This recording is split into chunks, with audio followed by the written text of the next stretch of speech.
Right then, welcome back. Still Breakfast Central on News, and today it's a Monday, the 9th day of December 2019. Don't forget, you can always join the discussion right here using the hashtag #NCBreakfastCentral. We're on Twitter, Instagram, Facebook, also on LinkedIn. You can also watch us live on YouTube and the website, which you can go to www.newscentral.africa.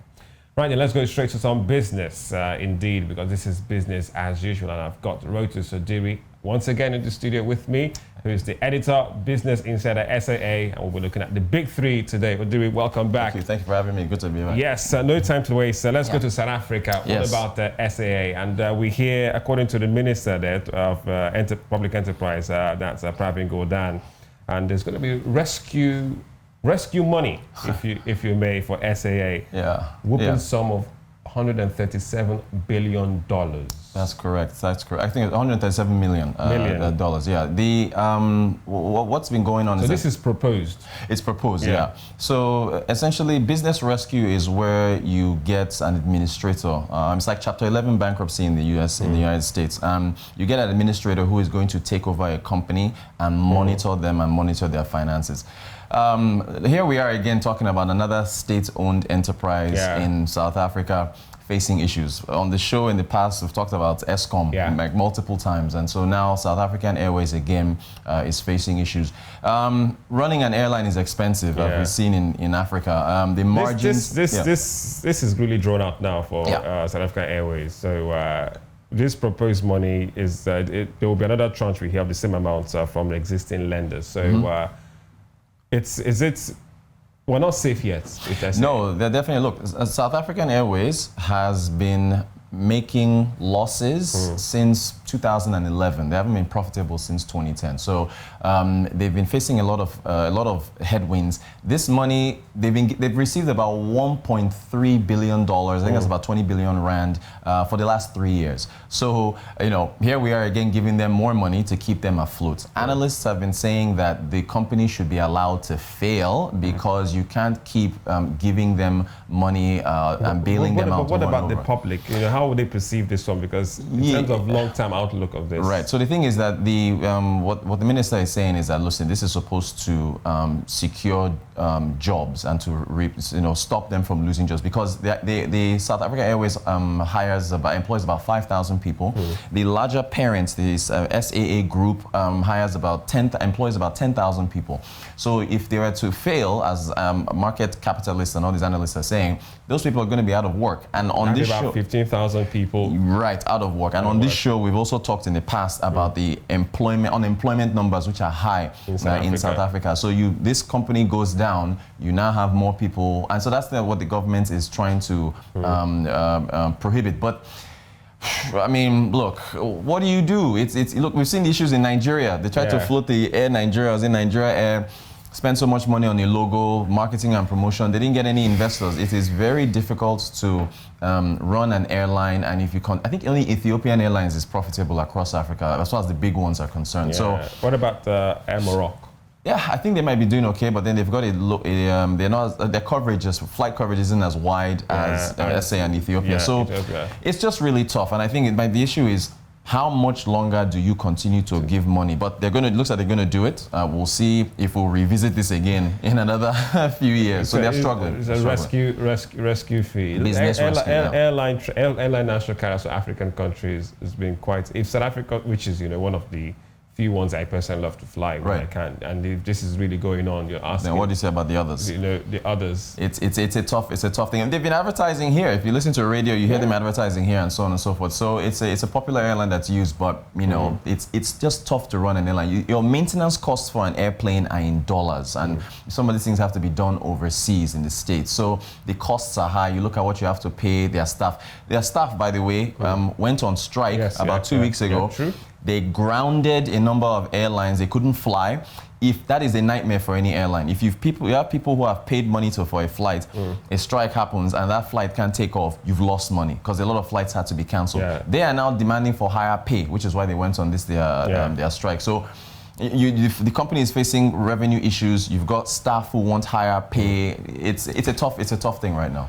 It's wow. tough. It's one of the old reliables on the continent, South African Airways. I mean, well, you got in Rwanda, you got the Rwanda Air. Right. But I think they're on a smaller scale. Yeah, exactly. Springing up, and trying to do big things. Even in Nigeria, Ibom Air just launched. We'll see how. I mean, that's a state, not as large size as South Africa. We'll see how that goes. But it's not easy. It's not something that's profitable and easy to run. Okay, so sticking with South Africa, we'll go to telecoms this time, where telecoms giant in the country, that's telecoms group MTN, will announce that it will vigorously oppose recommendations of the country's competition commission after regulator instructed MTN and other market players like Vodacom to lower prices when it comes to data. That's another debate, because we also had this. I remember there was a data must fall campaign that happened there. Yeah. So where are we going with this one now? Again, this is a regulator and the markets, market players that are fighting. So the Competition Commission, they released a report saying that data prices in South Africa are high. They said it's the highest in Africa. They said that it's too much of a burden on consumers. And their recommendation was that Vodacom and MTN, they gave them 2 months to, they just came out of nowhere and said, you have 2 months to reduce your data prices or we'll prosecute you. MTN, of course, they fought back and say, hey, look, we've looked at your report. We don't think it is accurate. And, if you want us to reduce data prices, you have to allocate more spectrum to the telecoms company. So according to MTN, in the federal government in different countries is the one that allocates spectrum for them to operate. It's like electromagnetic waves, which are used they're allocated to different industries. So radio, TV, telecoms, and so on. But what are they talking about, Vodacom? Are they also maintaining the stance with MTN? They are with MTN as well. Vodacom is claiming that they're not going to reduce it as well. That it's against the markets atmosphere for them to do that, because you're just a regulator coming in and saying that this is what you should artificially reduce. They're saying that this is the environment we're playing in. You haven't given us enough spectrum. According to MTN, the spectrum allocation in South Africa is one of the lowest in Africa. So they don't have much of a room to play in, and that's the reason why, according to them, data costs are high. Down to the consumer. Yeah, but so the government, of course, I think Mr.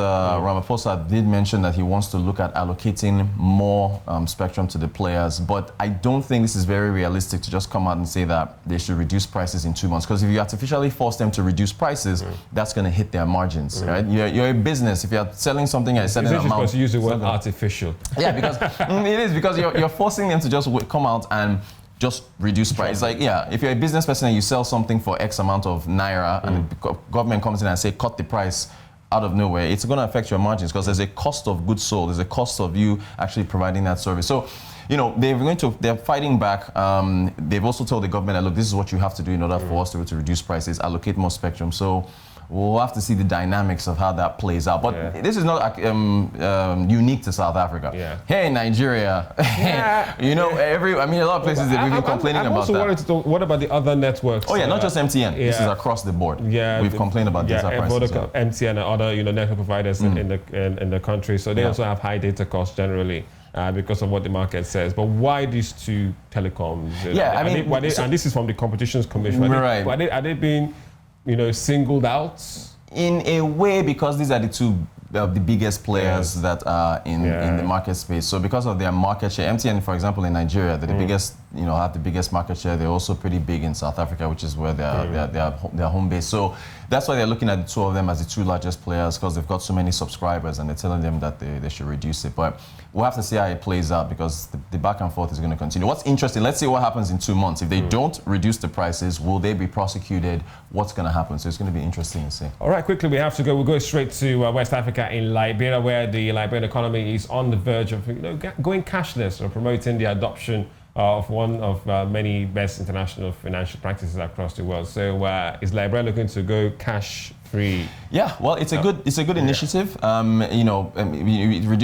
cashless reduces the cost of printing and moving money around. It also reduces the possibilities of money laundering. It makes transactions more formal. They're easy to track. There have been lots of talk, because this is George Ware's government we're talking about here. Correct. There's been lots of resignations going on. In fact, there are Corruption Commission's boss actually has resigned as well, due to corruption cases. So we're asking, for a country like Liberia, we know their history. Right? Oh yeah. Is this Ebola? I mean, what? There's so many other things that they've been facing. So it's years of conflict, diamonds, drama.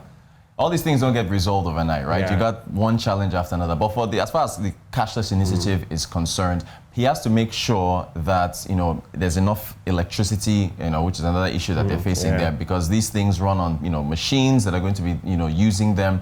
He has to make sure that the costs are not going to be too high. You've seen what's happened with stamp duty here and the cost of making electronic transfers in Nigeria from phones to phones and so on with money. So the costs are something he has to look at. The convenience, he has to make sure that there's not that many failed transactions that now frustrate people and discourage them and go back to cash. But he's on the right path as far as wanting to make sure that the economy, that the cash-based economy moves cashless. It's also going to possibly bring in more investment because firms who want to operate look at the country and say, okay, look, they want to go cashless. Tech companies and so on can come in. Could be a job creator as well. So there's a number of good initiatives, but if you look at what's happened here with Nigeria's own, cashless experiments, how it's been ongoing and stuff, it's growing pains. They have to make sure that that they get it right. If you ask us, what's the cashless experiment without providing the necessary cashless infrastructure? Aha, there you go. All right. Well, thank you so much, Rotus, for coming in. Appreciate it.